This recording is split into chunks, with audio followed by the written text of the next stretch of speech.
As usual, if you like these stories or it felt meaningful to you, feel free to like, share, and comment your thoughts below, as well as subscribe to our channel. It could be a huge support for our work. Now, let's just enjoy the stories. I was 24 years old when I stopped believing anyone would choose me for more than a night. Not because I was unkind or difficult, not because I didn't try, but because every man who'd looked at me in the 3 years since the accident had done the same mental calculation, the same quiet assessment of whether I was worth the complications that came with dating someone who wore a prosthetic leg beneath her jeans. The answer was always no. Sometimes it took a week for them to realize it, sometimes a month. Once, almost 3 months, which had been just long enough for me to start imagining a future before he sat me down in a coffee shop and explained, very gently, that he just didn't think he could be there for me the way I deserved. As if my body was a burden he was doing me a favor by refusing to carry. By 24, I had learned to expect the moment when interest turned to pity, when attraction curdled into obligation. I had learned to see it coming in the way. Their eyes would drop to my leg when I walked. In the careful way they'd slow their pace without asking. In the slow realization that being with me meant understanding phantom pain at 3 a.m., prosthetic adjustments, and explaining to their friends and family that yes, she lost her leg. No, it's permanent. Yes, I'm sure. I had learned that most people could handle the idea of disability in the abstract. They could retweet inspirational quotes and admire Paralympic athletes, and donate to veteran charities. What they couldn't handle was the reality of it in their bed, in their life, in their future. So I stopped expecting anything different. I built a small, careful life that didn't require anyone else's approval. I worked remotely as a medical transcriptionist, converted my grandmother's old house into something I could navigate, adopted a 3-legged cat I named Pixel because misery loves company, and because he was the only living thing that didn't look at my prosthetic and recalculate my value. And I told myself I was content. I told myself that wanting to be chosen, really chosen, not pitied or tolerated or temporarily accepted, was a fantasy I'd outgrown along with my left leg below the knee. Then Kale Volkov walked into my life like a storm system, dark and inevitable, and everything I thought I knew about my place in the world shattered under the weight of his attention.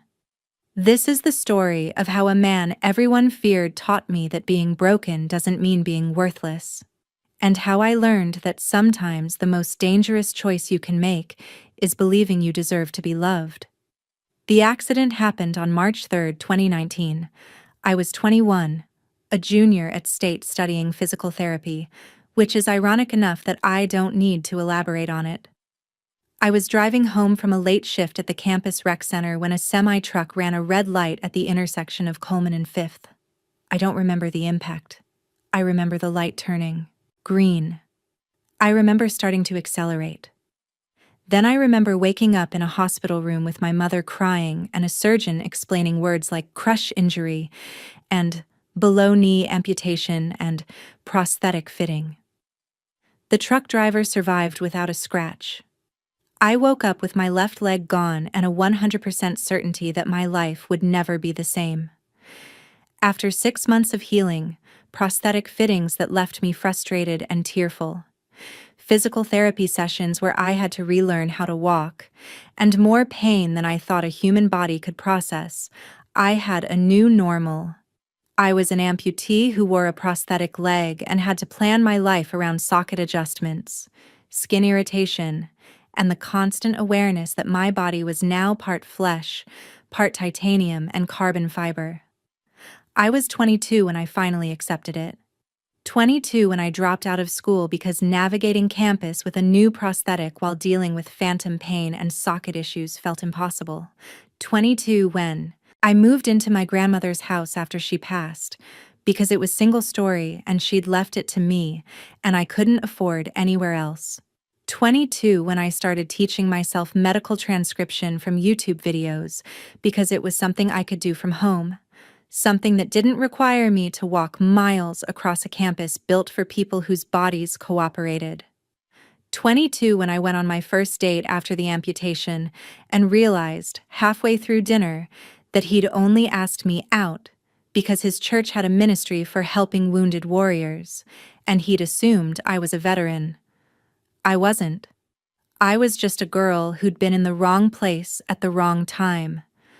I didn't go on a second date with him, but I went on other dates. Over the next 2 years, I tried. I wanted to believe that someone could see past the prosthetic, past the occasional limp when my leg was bothering me, past the reality that some days I needed to take the prosthetic off and rest because my residual limb was swollen or painful. There was Ethan, who lasted 2 weeks before admitting he just wasn't ready for something this complicated. We'd been talking about what movies we liked. There was Lucas, who made it a month before his sister, called me to explain that her brother needed someone who could keep up with his active lifestyle. I hiked. I swam. I did yoga. Apparently, that wasn't active enough. There was Adrian, who I actually liked, who seemed different, who lasted almost 3 months before I overheard him telling his friend that he felt trapped because you can't exactly dump a girl with one leg without looking like a complete asshole. I broke up with him the next day, just to make it easier for him. He looked relieved. By the time I turned 24, I'd been on 14 dates with 11 different men. Most of them were kind. Most of them meant well. None of them chose me. Not for keeps. Not when it came down to building something real. So I stopped trying. I threw myself into work. I got good at medical transcription. Fast, accurate, reliable. I started making decent money. I fixed up my grandmother's house, installed a walk-in shower, made sure the floors were smooth enough that I wouldn't catch my prosthetic foot on anything, turned the spare bedroom into a home office.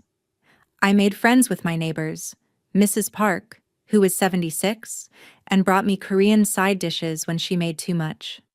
Isaiah and Quinn, the couple 3 doors down who invited me to dinner parties where no one treated me like inspiration porn.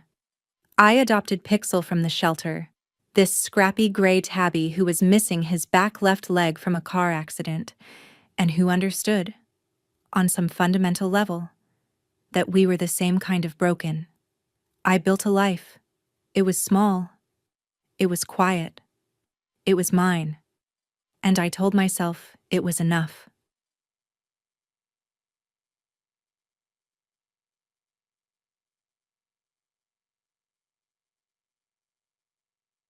The first time I saw Kale Volkov, I didn't know who he was. It was a Tuesday in late September, unseasonably hot for the Northeast, and I was at the post office trying to mail a package to a client. The post office was not accessible. There were 3 steps at the entrance and no ramp, so I was taking them slowly, one at a time, my prosthetic foot landing solidly on each step while I held the railing and the package. The line was long. My residual limb was starting to ache from the heat and humidity. Swelling was always worse in hot weather. The woman behind the counter was moving at the speed of continental drift. I was focused on not dropping anything when I felt eyes on me. I'd gotten used to that sensation. People staring, people curious, people trying to figure out if I was wearing a prosthetic or if they were imagining things. Usually I ignored it. But this was different. This wasn't curiosity or pity. This was assessment. I looked up. He was standing near the door, watching me. Tall, maybe 6'3", with dark hair, sharp cheekbones, and gray eyes that looked like winter itself. He wore a black suit that probably cost more than my car, and there was something about him that made everyone else in the post office seem slightly out of focus. And he was staring at me like I was a problem he was trying to solve, not with pity, not with curiosity, with focus. I looked away, uncomfortable. When I glanced back a minute later, he was gone. I didn't think about him again until 3 days later when I saw him at the grocery store. Sahay ni fachans urkfao sa chahakashki. Tishao shiwa sa nashia sa. Kahaka sa mishra at sa felitsa gien pakuashe. The grocery store closest to my house was a small independent market owned by a Korean family who'd been in the neighborhood for 30 years. It wasn't the cheapest option, but the aisles were wide and the floors were smooth. No weird transitions or uneven surfaces that might catch my prosthetic foot. I was in the produce section, reaching for a bag of apples on a high shelf, standing on my toes, which meant putting most of my weight on my prosthetic side, when a hand reached past me and grabbed it. I turned, ready to thank whoever it was, and froze. It was him, the man from the post office. Up close, he was even more imposing. Not just because of his height, but because of the way he carried himself, like he owned whatever space he occupied and expected everyone else to acknowledge it. He held out the apples. "These the ones you wanted?" His voice was deep, with a slight accent I couldn't place. Eastern European, maybe Russian. Yes, thank you. He placed them carefully in my cart. His eyes dropped briefly, taking in my gait, the way I stood, the slight asymmetry that came with wearing a prosthetic, then back to my face. No pity, no awkwardness, just acknowledgement. "You were at the post office," he said. It wasn't a question. "So were you. They need to install a ramp. Those steps are dangerous for anyone with mobility issues." I blinked. Yes, they do." He nodded once, like we'd settled something, then turned and walked away. I stood there for a full minute, trying to figure out what had just happened.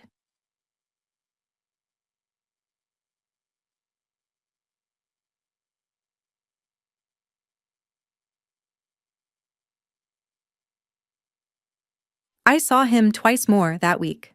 Once at the coffee shop where I sometimes worked when my house felt too small. He was at a corner table talking on the phone in what sounded like Russian, his voice low and intense.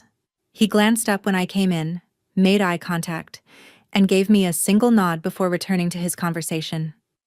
Once at the Thai restaurant where I picked up takeout every Friday. He was leaving as I was arriving. He held the door for me, not in the performative way some people did, not making a big show of it, just holding it, waiting until I was through, then leaving. Each time, there was that same assessment in his eyes, like he was cataloging information, filing me away. It should have been creepy. It probably was creepy, but it didn't feel threatening. It felt attentive. I asked Mrs. Park about him the next time she brought me food. "There's this man," I said, accepting the container of japchae she'd made. "Tall, gray eyes, expensive suits. I keep seeing him around the neighborhood. Do you know who he is?" Mrs. Park's face went very still. "You stay away from that man," she said. "Why? Who is he?" "Kale Volkov. He owns half the neighborhood. Maybe more." She lowered her voice. "He's not a good man, Elena. His family, they do very bad things." "What kind of bad things?" She shook her head. "The kind you don't talk about if you're smart. Just stay away from him. Promise me." I promised. But I thought about him that night, about the way he'd handed me those apples, about the fact that he'd noticed the post office needed a ramp, about the way he looked at me like I was a person, not a problem.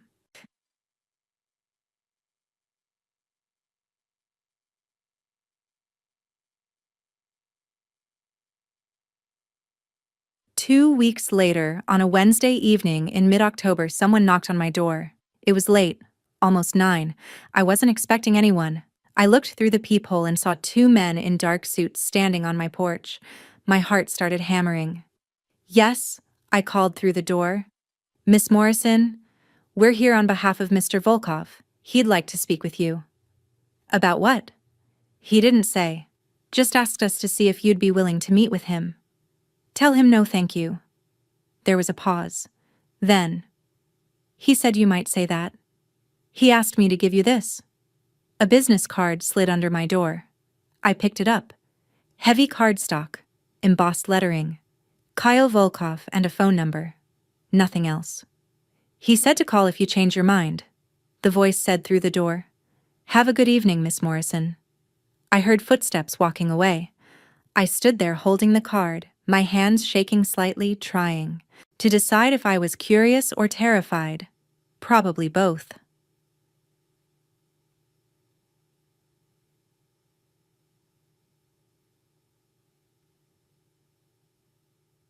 I didn't call him. For 3 days, that card sat on my kitchen counter, and I didn't call him. I told myself it was because I didn't need complications from a man Mrs. Park said was dangerous. Because I had a good life, a quiet life, and I didn't need to invite trouble into it. But the truth was simpler. I didn't call because I was afraid of what it meant that he'd sent his people to my house. Not afraid for my safety, afraid of what it meant that someone like him, someone powerful and feared and, according to Mrs. Park, not good, had noticed me enough to want to talk to me. People didn't notice me, not like that, and the ones who did usually wanted something.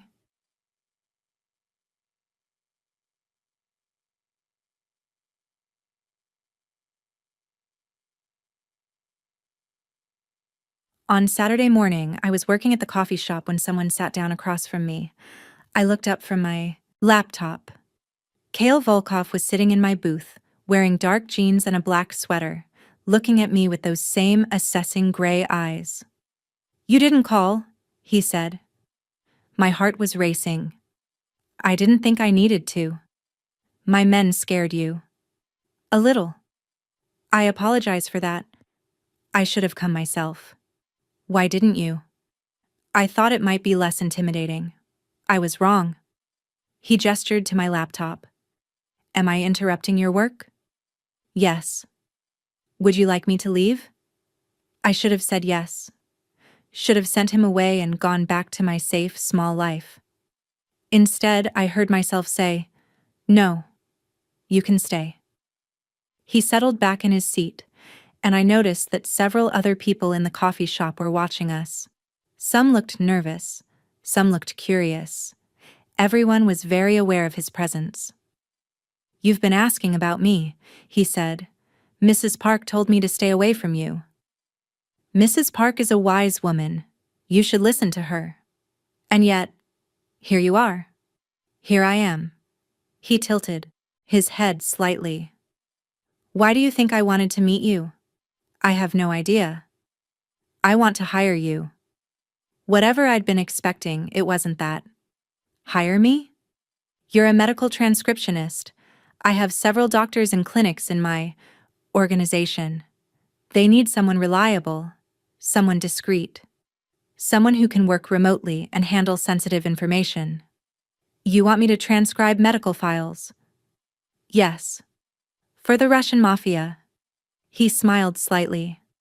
I prefer private enterprise. Mrs. Park said you're dangerous. I am. Then why would I work for you? Because I pay extremely well. Because the work is legitimate and you'd be doing nothing illegal. And because I think you're smart enough to know that sometimes the most dangerous thing you can do is let fear make your decisions for you. I stared at him. Is that a threat? No, it's an observation. He pulled an envelope from his pocket and set it on the table. This is a contract. Standard terms, generous pay, complete discretion guaranteed. Read it. Think about it. If you're interested, call the number on the card. He stood up. Wait, I said. Why me? There are thousands of transcriptionists. Why track me down specifically? He looked at me for a long moment. Because you're good at your job. Because you keep to yourself. Because you understand what it means to be underestimated. He paused. And because when I handed you those apples 2 weeks ago, you didn't treat me like I was doing you a favor. You just said thank you and moved on. Do you know how rare that is? People treat you differently. Everyone treats me differently. They're afraid, or they want something, or they're performing gratitude they don't feel. He gestured to me. You just wanted apples. I didn't know who you were. I know. That's why it mattered. He walked away, leaving me with an envelope and more questions than I'd had 5 minutes ago.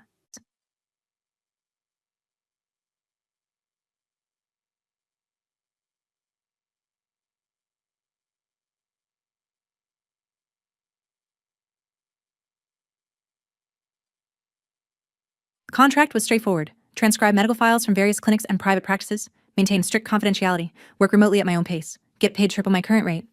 There was nothing illegal about it. The clinics were real, licensed, legitimate. The work was exactly what I already did, just with better pay.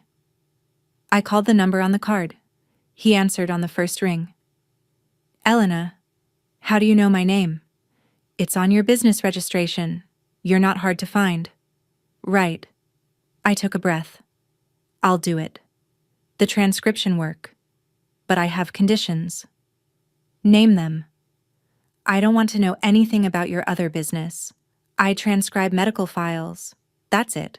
I don't want to be involved in anything else. Agreed? And if I ever feel unsafe or uncomfortable, I can quit without explanation. Agreed. And you don't send men to my house again. If you need to talk to me, you call first. Agreed. He paused. Is that everything? For now. Then welcome aboard, Elena. You'll receive your first files tomorrow. He hung up. I sat there, staring at my phone, wondering what I'd just agreed to.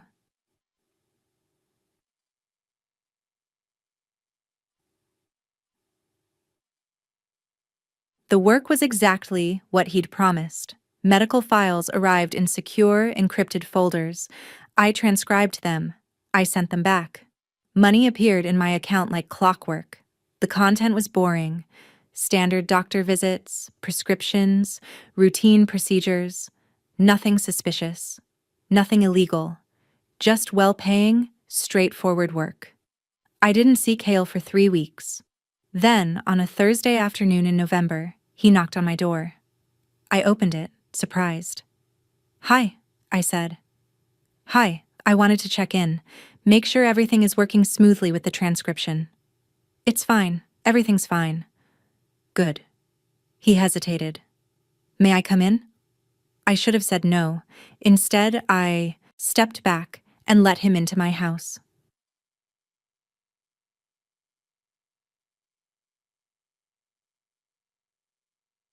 He looked around my living room with the same assessing gaze he'd used on me at the post office. You've made this accessible, he said, noting the smooth floors, the grab bars in strategic places, the furniture arranged with clear pathways. It was my grandmother's house. I modified it after she passed. You did the work yourself? Most of it. Hired contractors for the major stuff. He nodded, running his hand along one of the grab bars. Good installation. Solid. Thank you? He smiled slightly. Sorry. I notice things like that. Structural integrity. Safety features. He turned to look at me. You live alone? Me and Pixel. Pixel? On cue, my cat appeared from the bedroom, hopping across the floor on his 3 legs. Cale's expression softened in a way I hadn't seen before. He's missing a leg, he observed. Car accident. We're a matched set. May I? I nodded. He crouched down, and Pixel, who usually hated strangers, walked right up to him and started purring. Traitor. Kyle scratched behind his ears, and I watched this feared crime boss sit on my living room floor, petting my 3-legged cat, looking more relaxed than I'd ever seen him. I had a dog when I was a kid, he said. 3 legs. Got hit by a car when I was 12. Best dog I ever had. What was his name? Volchok. Means little wolf in Russian. I smiled. That's sweet. My grandmother said that sometimes the broken things are the strongest. They've already survived the worst. He stood up, brushing cat hair off his jeans. I should let you get back to work. Kale. He stopped. Why are you really here? The transcription is going fine. You didn't need to check in person. He looked at me for a long moment. No, he finally said. I didn't. Then he left, and I stood in my doorway, watching him drive away, feeling like something had shifted, that I didn't quite understand yet. He started coming by regularly after that. Once a week, sometimes twice, always with a reason. He needed to drop off a new encrypted drive. He had a question about a file. He wanted to make sure the payment system was working. But the reasons were thin, and we both knew it. We'd end up talking. About nothing important. About books. About the neighborhood. About Pixel's ongoing war with the squirrels in my backyard. He never asked about my prosthetic directly. Never treated me like I was fragile or pitiable. He just showed up. Consistently. Like my presence was something he valued. In mid-December, on a particularly bad day when my residual limb was swollen and painful and I'd had to take my prosthetic off early, he arrived with groceries. I answered the door without my prosthetic on, balancing on one leg with my hand on the doorframe. Bad day? He asked, taking in my situation immediately. The worst. Socket isn't fitting right. My leg is swollen. Have you eaten? Not hungry. That's not what I asked. I sighed. No, I haven't eaten. I'm making you dinner. Go sit down before you fall over. Kale? Elena, go sit down. I was too tired and in too much pain to argue. I hopped to the couch. I'd gotten good at moving around without my prosthetic when I needed to, and elevated my residual limb on a pillow. I heard him in the kitchen, unpacking groceries, starting to cook. After a few minutes, he came back with an ice pack wrapped in a towel. For the swelling, he said, gently placing it on my residual limb. I looked up at him, surprised. How did you know? My uncle lost his leg in the war. Below knee, like you. I remember what helped him on bad days. He went back to the kitchen without another word. He made borscht from scratch. Rich, dark, fragrant. We ate in my living room, my residual limb still elevated, Pixel curled up next to me. This is really good, I said. My grandmother's recipe. She'd haunt me if I ruined it. Is she still alive? His face darkened. No, she died when I was 19. Heart attack. I'm sorry. Me too. He was quiet for a moment. She was the only person who ever told me I could be something other than what my father wanted me to be. What did he want you to be? Exactly what I am. He said it without pride or shame, just fact. We ate in silence for a while, then he asked, Your grandmother, the one who left you this house, were you close? Very. She raised me when my parents couldn't get their shit together. She's the one who taught me that family is who shows up, not who shares your blood. She sounds wise. She was. She died 2 months before my accident. I looked down at my bowl. Sometimes I'm glad she didn't have to see me like this. Like what? Broken. Less than whole. He set down his spoon and looked at me with an intensity that made my breath catch. You're not broken, he said. You're adapted. There's a difference. Tell that to everyone who's decided I'm not worth the effort. They're fools. Maybe. But there are a lot of fools. Doesn't make them right. He leaned back. You know what I think? What? I think you've spent so much time protecting yourself from people who couldn't see your value that you've started believing they might be right.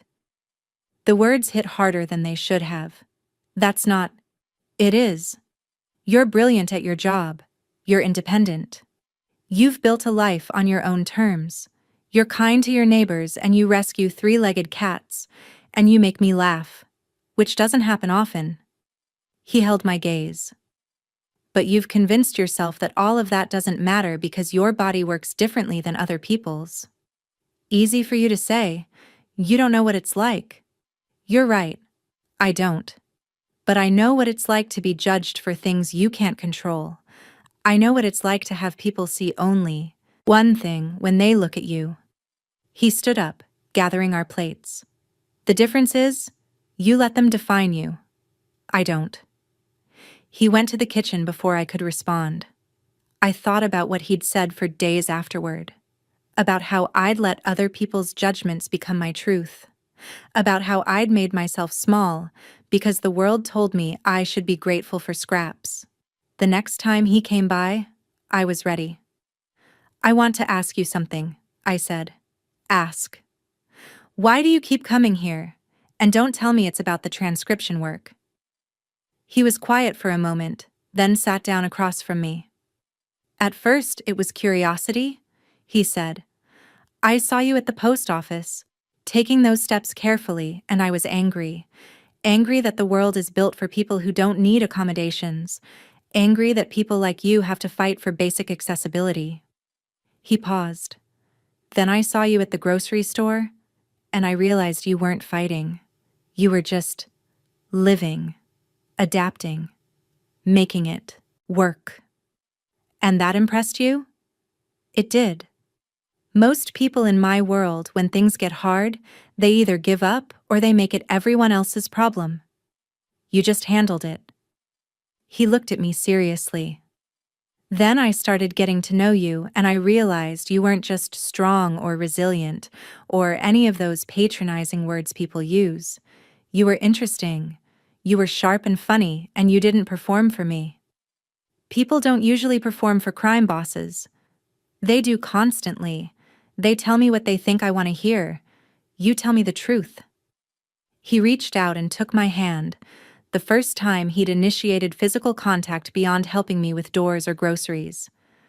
I keep coming here because I like you, Elena. Because you make me feel like a person instead of a weapon. And because I haven't felt this comfortable around someone in a very long time. My heart was pounding. Kale. You don't have to say anything. I'm not asking for anything. I just wanted you to know.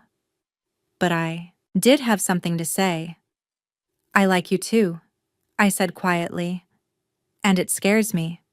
Why? Because everyone who's liked me has eventually decided I'm not worth the effort. And you could have anyone. Why would you choose someone like me? Because you're you. Because when I'm here, I'm not thinking about territory or obligations or the next threat. I'm just here. He squeezed my hand. And because you look at me and you don't see a monster. You see Kale. You're not a monster. A lot of people would disagree. They don't know you like I do. He smiled, a real smile that transformed his whole face. No, they don't. We didn't define what was happening between us. We didn't put a label on it or have a conversation about expectations. We just continued. He came by 3 or 4 times a week. Sometimes he brought food. Sometimes he brought movies. Sometimes he just sat in my living room while I worked, reading or handling his own business, comfortable in the silence. It felt domestic in a way that should have scared me, but didn't. The first time we went out together was in early January. There was an art exhibit at the museum downtown, local artists, accessible entrance, something I'd mentioned wanting to see. He picked me up on a Saturday afternoon, and I noticed he'd brought an SUV instead of his usual sedan. Easier to get in and out of, he explained when I asked. Higher seats, less stress on your prosthetic side. He'd thought about it, had researched it. That shouldn't have made my chest tight, but it did. The museum was perfect. Smooth floors, ramps instead of stairs, benches scattered throughout for when I needed to adjust my prosthetic or rest my residual limb. We spent 2 hours looking at paintings and sculptures, and Kale surprised me with his knowledge of Russian avant-garde art. My grandmother loved art, he explained. She'd take me to museums in Moscow when I was young. said that beauty was the only thing that made the rest of it bearable. The rest of what? The family business? The violence? The constant looking over your shoulder? He stopped in front of a painting of a woman reading by a window. She wanted something better for us. She died before she could make it happen. Is that why you're still in it? The family business? Partly. Mostly it's because it's all I know. It's what I'm good at. He looked at me. You're the first person who's ever made me think about what else I could be good at. Like what? I don't know yet, but I'm starting to think it might be worth finding out. People noticed us at the museum. I could feel their eyes, hear the whispers. Some recognized him. Kale Volkov didn't go unnoticed in public. Others were just curious about the unlikely pairing, the feared crime boss and the woman with the prosthetic leg. I waited for the pity, the judgment. But when I glanced at Kale, he was looking at me with such clear pride, like being with me was exactly where he wanted to be, that nothing else mattered. We had dinner after, at a small Russian restaurant he knew. The owner's an old friend, he said. Completely accessible. I checked. The owner, a bear of a man named Victor who had arms like tree trunks, greeted Kale warmly and gave me a kiss on each cheek like I was family. So this is her, he said to Kale in heavily accented English, the one who's got you smiling again. Kale shot him a look that would have terrified most people. Victor just laughed. We sat in a corner booth, and Victor brought us food we didn't order. You eat what I make, no arguing. And it was some of the best food I'd ever tasted. Halfway through the meal, an older woman approached our table. She was elegant, well-dressed, with sharp eyes that took in everything. Kale, she said in Russian, then switched to English. I heard you were seeing someone.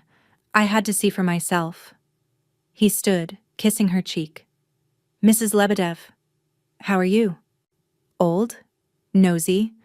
She looked at me with open curiosity. And you are? Elena Morrison. She's with me, Kale added, and there was a warning in his voice. Mrs. Lebedev smiled. I can see that. It's nice to meet you, dear. Kale, your grandmother would have liked her. She left before he could respond. I watched something complicated cross his face. That was a compliment, he said finally. Mrs. Lebedev doesn't give those lightly. We drove home in comfortable silence, and when he walked me to my door, he hesitated. Thank you for today, he said. I should be thanking you. You planned everything. I wanted to. I wanted to show you that this could work. Out in the world. Not just in your living room. Because you were worried I'd think it couldn't? Because I was worried you'd think I was ashamed of being seen with you. The honesty of it stole my breath. I don't think that, I said softly. I think you're the first person who's ever been proud to be seen with me. He cupped my face in his hand, his thumb brushing my cheek. I am proud. You make me want to be better than I am. Then he kissed me. It was soft, careful, perfect. It tasted like possibility and risk and everything I'd convinced myself I couldn't have. When he pulled back, his forehead rested against mine. I'm all in, Elena. Whatever this is, I'm all in. If you are. I'm scared. Me too. Everyone's going to have opinions. Let them. Your world is dangerous. I'll keep you safe. What if... Elena. He pulled back to look at me. What if we just try? What if we stop catastrophizing and just see what happens? I thought about all the times I'd protected myself. All the times I'd said no before anyone could reject me. All the times I'd made myself small. Okay, I whispered. Let's try. Trying, it turned out, meant integrating our lives in small, deliberate ways. He started keeping clothes at my house. Just a few things. A toothbrush, a razor. I started keeping a bag packed for when I needed to stay at his place. His penthouse had better accessibility features than my house, which should have been embarrassing, but somehow wasn't. We established routines: Sunday breakfast, Wednesday night movies, Friday dinners, alternating between my cooking and his. We met each other's people. I had dinner with Isaiah and Quinn, who were suspicious at first but warmed up when they saw how Kale looked at me. He introduced me to Victor and a few other business associates. His words. People who treated me with respect, because Kale made it clear that was the only option. We didn't talk about the other parts of his life. The dangerous parts. The illegal parts.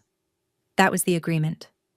I transcribed medical files and pretended I didn't know what else he did with his days. It worked better than it should have. The first fight happened in February. I'd had a bad week. My prosthetic wasn't fitting right. I was getting pressure. Sores on my residual limb, and I was behind on work and frustrated with myself. Kale came over Wednesday night as usual, and I was short with him.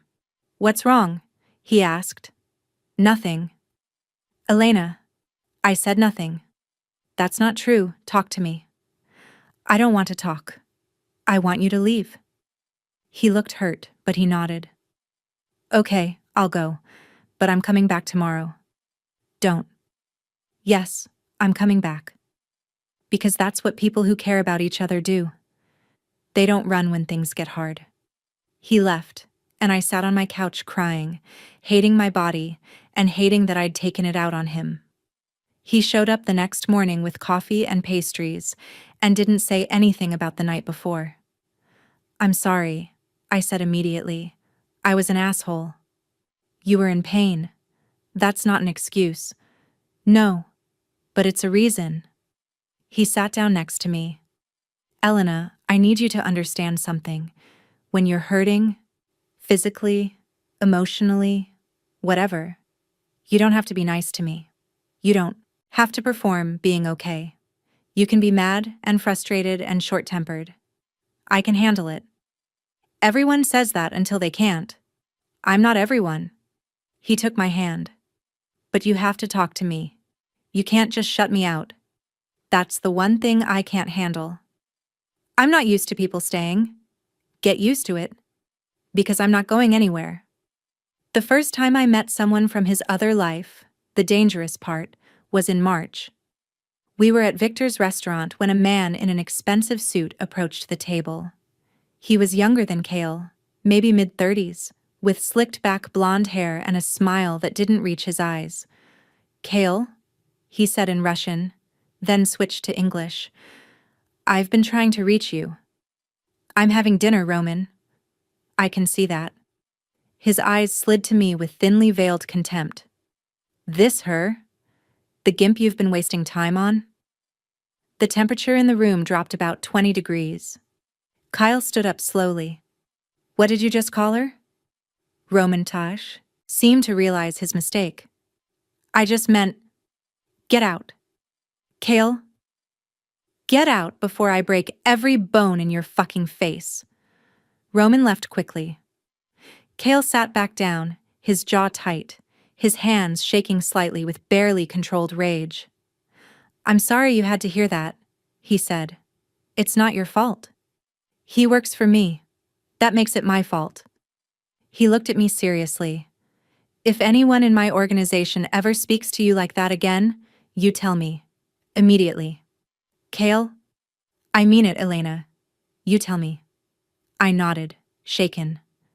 Later, I learned that Roman had been demoted and reassigned to a position in a different city, far from anything important. The message was clear. Disrespect Elena, and you disrespected Kale. By spring, we'd settled into something that felt like a relationship, even if we still hadn't named it. I'd started going to his place more often. The penthouse was stunning. Top floor, floor-to-ceiling windows, completely accessible. He'd had it renovated, he said, after his grandmother died, and he wanted something that felt less like the family business and more like a home. We spent weekends there, cooking together, watching the city lights, existing in a bubble where his world and my prosthetic didn't matter as much as the fact that we made each other laugh, But the bubble couldn't last forever. The first real threat came in early April. I was working late when I heard breaking glass. My heart stopped. I grabbed my phone and texted Kale. "Someone's in the house." His response was immediate. "Lock yourself in the bathroom. I'm coming." I made it to the bathroom, moving fast on my prosthetic despite the late hour and the fact that I'd been about to take it off for the night and lock the door just as I heard footsteps in my living room. "We know you're here," a voice called in accented English. "We just want to talk." "Get out of my house." "Can't do that. We have a message for Kyle Volkov." My blood went cold. I heard them, moving through my house, opening doors, searching. Then I heard the front door slam open. Gunshots. Shouting. Silence. Kale's voice came through the bathroom door. "Elena, it's me. You're safe." I unlocked the door with shaking hands. He looked terrifying, covered in blood that I was pretty sure wasn't his, eyes dark and furious. "Are you hurt?" he demanded. No, I'm fine." He pulled me into his arms and I could feel him shaking. "I'm so sorry," he said against my hair. "I'm so fucking sorry." Behind him, I could see two of his men dragging bodies out of my living room. I started to shake. He took me to his place that night. Wouldn't let me go back to my house. "It's not safe," he said. "It was never safe. Not if I'm with you." He flinched like I'd hit him. We didn't talk for the rest of the night. He set me up in his guest room, fully accessible, everything I could need, and left me alone. I didn't sleep. The next morning, he was sitting in his living room when I came out. "I'm ending it," he said without preamble. "Ending what?" "This. Us. I'm getting you out." "Kale, last night shouldn't have happened. You were in danger because of me. I won't let that happen again." "So you're just going to decide we're done? Without asking me?" "I'm protecting you." "No. You're running away." I moved closer to him. "Those men, they came to my house to get to you. That's not your fault." "It is my fault. Everything in my life is dangerous. Everyone I care about becomes a target." "I knew that, and I let myself want you anyway." "So what? You're just going to walk away?" "Yes." "Bullshit." He looked up, surprised. "You don't get to decide you're too dangerous for me," I said, my voice shaking. "You don't get to make that choice alone. This is my life, my risk, and I'm choosing you." "You don't understand." "I understand perfectly. You're scared. So am I. But I'm also tired of people deciding what I can and can't handle. I'm tired of being protected from my own choices." I sat down next to him. "I love you, Kyle, and I know that means living with the risk. But I'd rather have you in the danger than safety without you." He stared at me. "You love me?" "Of course I love you. I've loved you since you brought me ice for my residual limb and told me I wasn't broken. I just hadn't said it yet." "Elena, so here's what's going to happen. You're going to upgrade security. You're going to make sure my house is safe. And then we're going to keep going. Because I'm not walking away from the best thing that's ever happened to me just because it's scary." He pulled me into his lap, holding me so tight I could barely breathe. "I love you," he said against my neck. "I love you so much it terrifies me." "Good. Terror means it matters." He laughed, actually laughed, and kissed me like I was oxygen. After the break-in, everything changed. Not between us. Between us, things got deeper, more solid, more real. But Kale took the threat seriously. My house got a complete security overhaul. Cameras, alarms, reinforced doors and windows. He assigned men to watch the perimeter, though I never saw them. He also started teaching me how to protect myself. "I can't be everywhere," he said one Sunday morning, "but I can make sure you know how to handle things if I'm not there." So I learned how to shoot, how to identify threats, how to use everyday objects as weapons. It should have felt paranoid. Instead, it felt empowering. I wasn't helpless. I was prepared. In May, he asked me to move in with him. We were at his place, making breakfast when he said it. I want you to live here. I stopped mid-scramble. What? Move in with me? Permanently? He turned off the stove and faced me. I know it's fast. I know you love your house. But I need you somewhere I can keep you safe. And I want to wake up next to you every morning. Kale? Before you say no, just think about it. This place is more accessible. The security is better. You'd have the whole second bedroom as an office. Pixel can come. I'm not asking you to give up your independence. I'm asking you to share my space. I looked around the penthouse. It was beautiful, safe, more accessible than anywhere I'd ever lived. But it was his space. What if it doesn't work? I asked quietly. Then we figure it out. Together. He took my hands. Elena, I'm not going anywhere. Whether you live here or at your house or on the moon, I'm in this. But I sleep better when you're close. Let me think about it. Take all the time you need. I thought about it for 2 days. Then I called Mrs. Park. I need advice, I said. About the Russian. How did you? Dear, the whole neighborhood knows.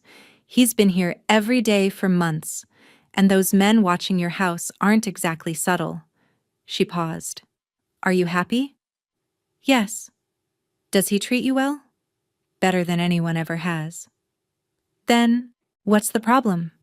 He wants me to move in with him, and I want to say yes. But I'm scared. Of course you're scared. Love is terrifying. Her voice softened. But Elena, you've been alone for a long time. Maybe it's time to let someone share the load. What if he gets tired of me? What if you spend your whole life protecting yourself from what ifs and miss out on something real? She sighed. I told you to stay away from him. I still think his world is dangerous. But I've also seen the way he looks at you, and dear, that man would burn the world down to keep you safe. Maybe that's worth the risk. I said yes. Moving was easier than I expected. Kyle hired people to pack and transport everything, my clothes, my books, Pixel's tower, and toys. He cleared out half his closet and 3 drawers without me asking.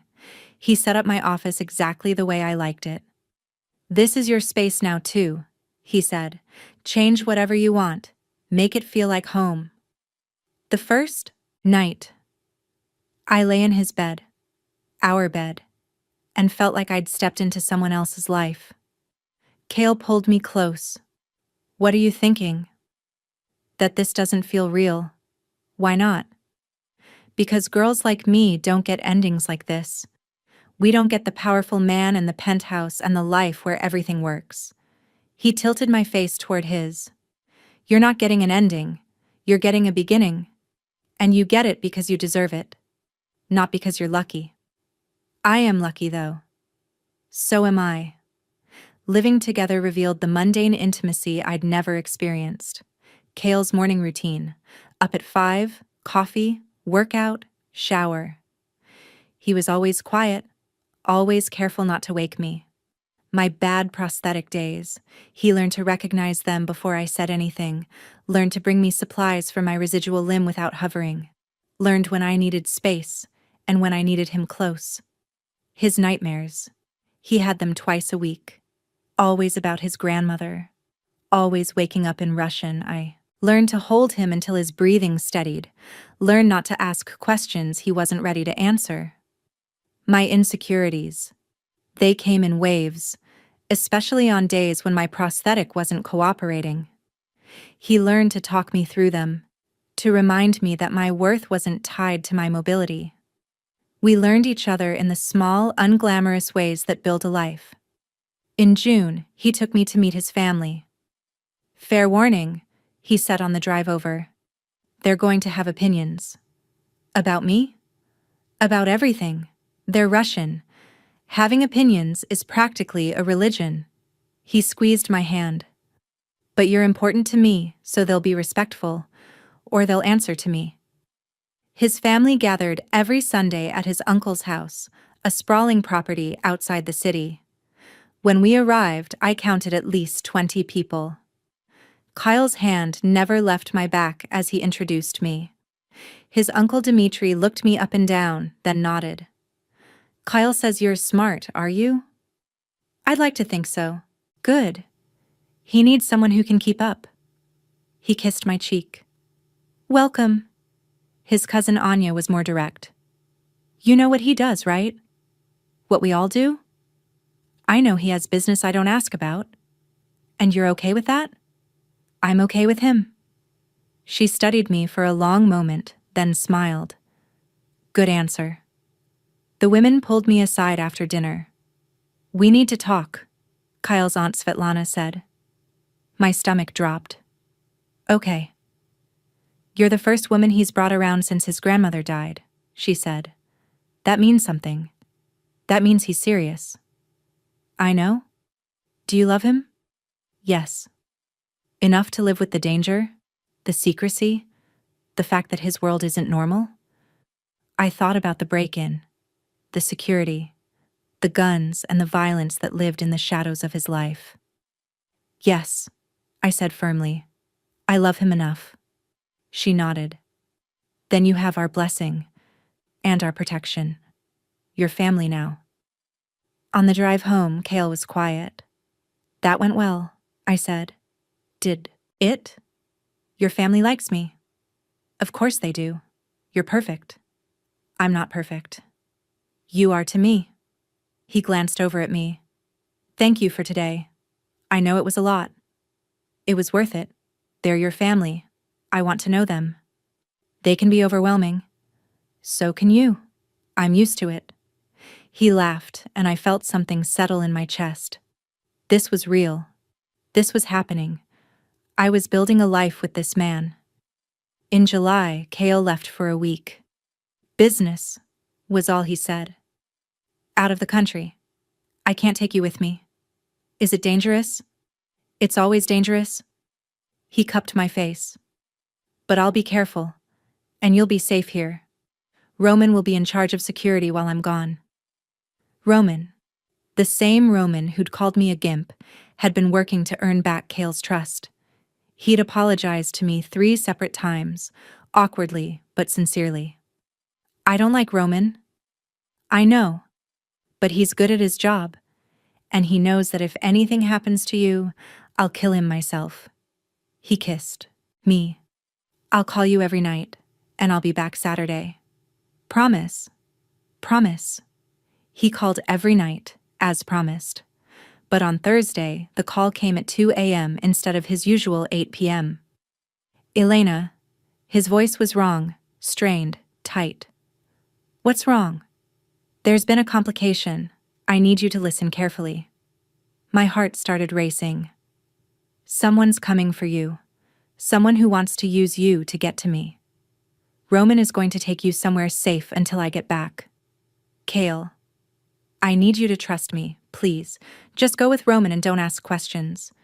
When will you be back? Soon, I promise. His voice broke slightly. I love you, Elena. Remember that. Then he hung up. Roman showed up 10 minutes later. We need to go. Now. Where? Somewhere safe. That's all I know. I grabbed my emergency bag. Kyle had insisted I always keep one packed, and Pixel's carrier. I was already wearing my prosthetic, thank God. The cat too? Roman asked. The cat too. We drove, for 3 hours, ending up at a remote house in the woods. 2 of Kale's men were already there, securing the perimeter. You'll be safe here, Roman said. I'll be outside if you need anything. How long? Until Kale says otherwise. I stayed in that house for 3 days. No phone calls, no updates, just waiting. I tried not to panic, tried to trust that Kale knew what he was doing, but by the 3rd day, I was imagining every worst-case scenario. Then, on Saturday evening, I heard a car. I looked out the window and saw Kale's SUV. He was out of the car before it fully stopped, moving toward the house like his life depended on it. I met him at the door and he pulled me into his arms so hard I gasped. "You're okay," he said against my hair.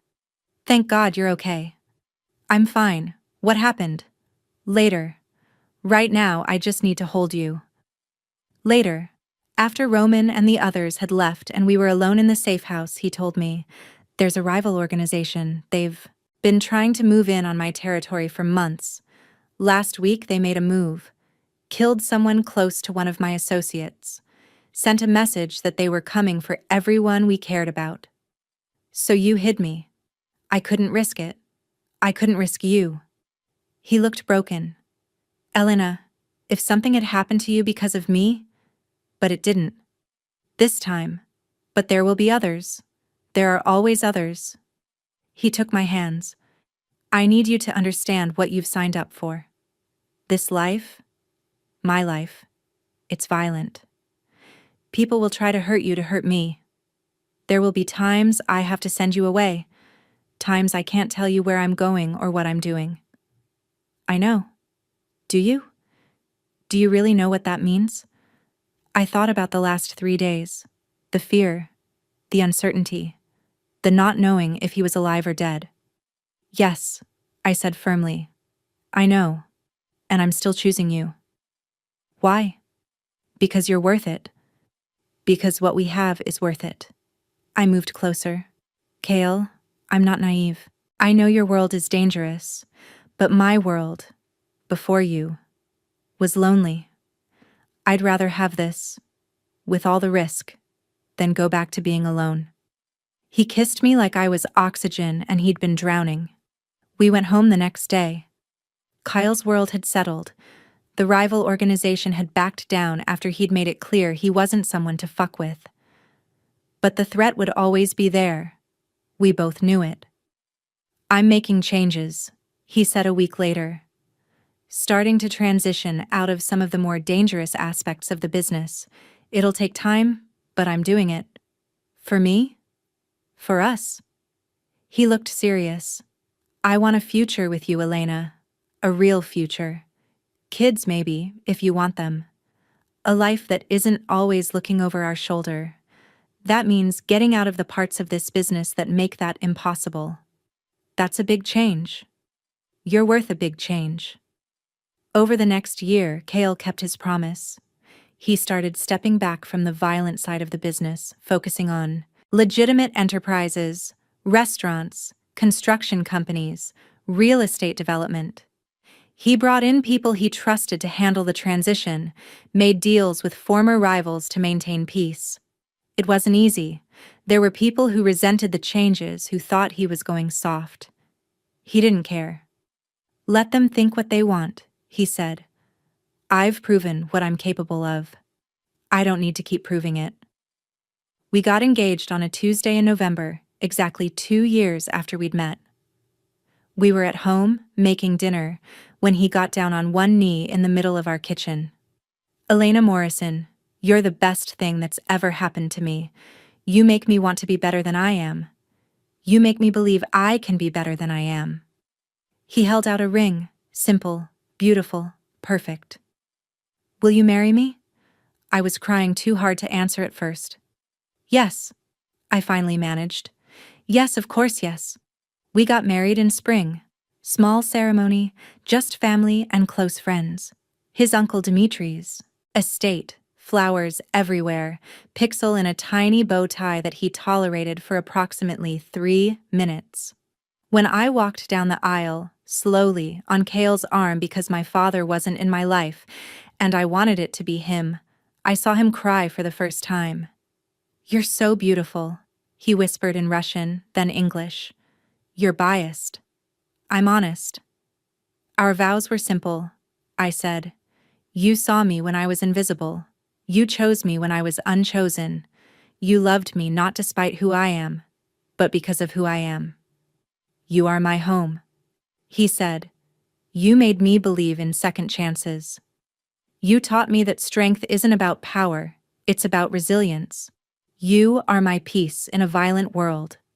I will spend every day of my life choosing you.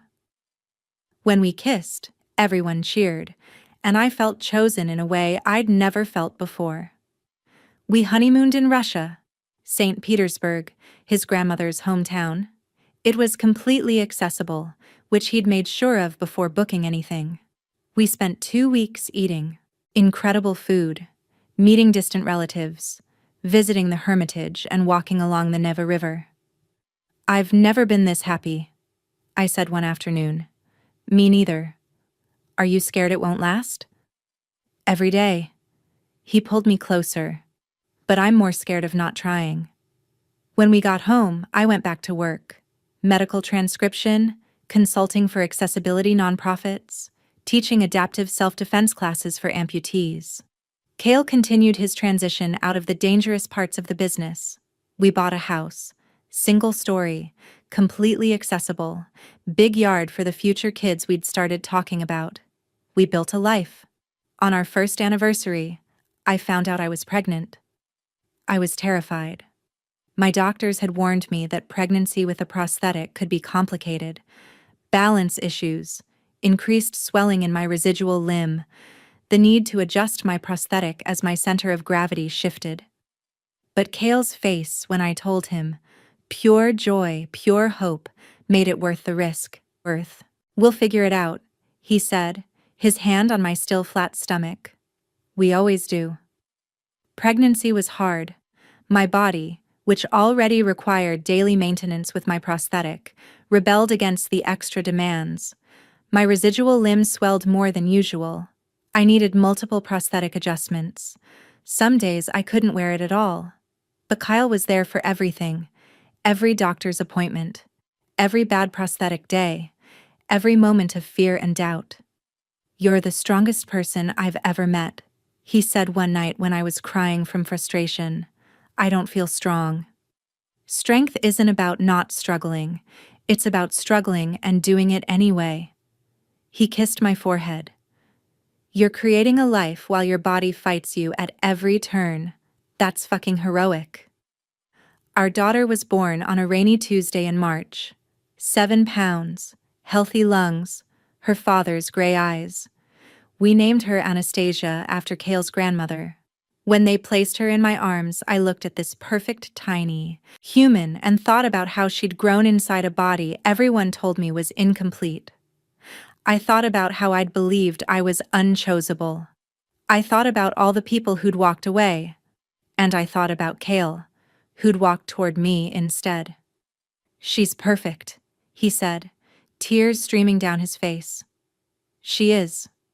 So are you. It's been 5 years since I met Cale in that post office. 4 years since we got married.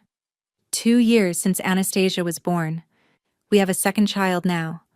A son named Alexei, after Cale's uncle who became like a father to him. Cale's completely out of the dangerous parts of the business. He runs legitimate companies, mentors young men trying to get out of the life, donates to prosthetic research and accessibility organizations.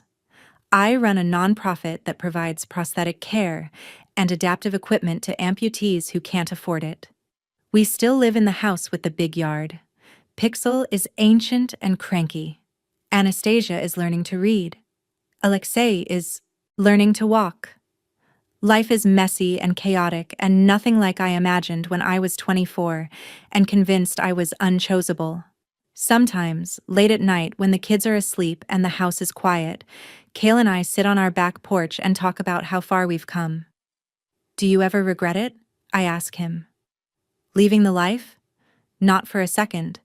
Do you ever regret taking a chance on me? Never. Even with everything that came with it? The danger, the fear, the complications?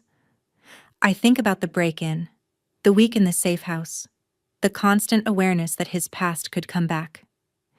Even with all of that, because you're worth it, I take his hand. And because you taught me something important. What's that? That being chosen isn't about being perfect or easy or convenient. It's about someone seeing all of you, the hard parts and the complicated parts and the incomplete parts, and deciding you're worth it anyway. He pulls me close. You were never incomplete. You were always whole. I just helped you see it. You did more than that. You chose me when no one else would. You made me believe I was worth choosing. You are worth choosing. Every day, every moment, you're worth choosing. The next morning, Anastasia asks me about my prosthetic. Mama, why is your leg different? It's the first time she's asked directly. I sit down with her and take off my prosthetic so she can see it. Because I was in an accident when I was younger, and the doctors had to remove part of my leg. So now I wear this prosthetic to help me walk. She touches it carefully. Does it hurt? Sometimes. But that's okay. Everybody's body works differently. Yours works one way, mine works another way. And Papa loves you with your robot leg? I smile. Papa loves me, including my prosthetic. It's part of who I am. Okay. She considers this. I love you with your robot leg too. It's cool. My heart swells. Thank you, baby. She runs off to play, already bored, with the conversation. Kale comes up behind me. She's going to grow up knowing that love isn't conditional, that bodies are just bodies. I hope so. She will. Because that's what we're teaching her. He kisses my temple. Just like we're teaching Alexei. Just like we'll teach any other kids we have. You want more kids? With you? I want everything. Later that week, I get a letter. It's from a woman named Sarah who found my nonprofit through a recommendation. Dear Elena, I'm writing because I need to tell you something. I'm 23 years old. I'm an above-knee amputee. For the last 2 years, I've been convinced that no one would ever choose me, that my prosthetic made me unchoosable. Then I found your organization. I saw your picture on the website. I read your story. About the accident. About starting over. About finding love. And I realized something. You found someone who chose you, who saw past your prosthetic to who you really are. If you could find that, maybe I can too. Thank you for showing me that it's possible. Thank you for being visible. Thank you for not hiding. With gratitude, Sarah, I show the letter to Kale. This is why you do it, he says. This is why you tell your story, even when it's hard.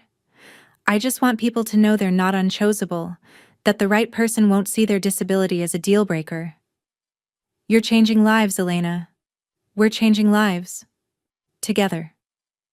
That night, after the kids are in bed, I think about everything that led me here.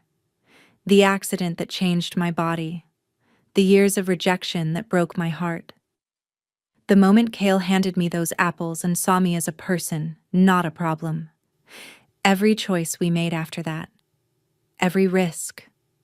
Every moment of choosing each other. I think about the girl I was at 24. Lonely, convinced she was worthless, protecting herself from wanting too much. I wish I could go back and tell her, someone is coming. Someone who will see you. Someone who will choose you not despite your prosthetic, but including it. Someone who will love every part of you, even the parts you think make you less. Hold on, he's coming. But I can't go back. I can only be here, in this moment, in this life I built with a man everyone feared but who taught me what it means to be chosen. Kale finds me on the porch, lost in thought. What are you thinking about? He asks in Russian, then switches to English. What troubles you? Nothing troubles me. I'm thinking about how lucky I am. Lucky? Lucky that I went to that post office. Lucky that you noticed me. Lucky that you saw me. Elena. He takes my face in his hands. There's no luck in what we have. You earned every bit of this. You earned it by being exactly who you are. Strong, resilient, brave enough to take a chance on someone like me. Someone like you. A man with a violent past, a dangerous present, a complicated future. You're so much more than that. only because you showed me I could be. We sit together in the dark, holding each other, listening to the sounds of our sleeping children through the monitor. This is what worth means, I think. Not perfection, not convenience, not ease. Just two people seeing each other completely and deciding that everything, the danger, the complications, the hard days and the harder nights, is worth it. Kale chose me when I was unchosen, loved me when I thought I was unlovable, saw me when I was invisible, and in doing so, he taught me the most important lesson I've ever learned. Being different doesn't mean being less. It just means you've survived something that tried to change you. And sometimes, if you're very fortunate, you'll find someone who sees your differences and thinks they're beautiful. Not because they make you strong, but because they make you you. At 24, I thought no one would ever choose me. I was wrong. Kale Volkov chose me. Every day, in every way that matters, he chooses me, and I choose him back. That's not a fairy tale. That's not luck. That's just love. Real, messy, complicated, beautiful love. The kind worth fighting for. The kind worth everything.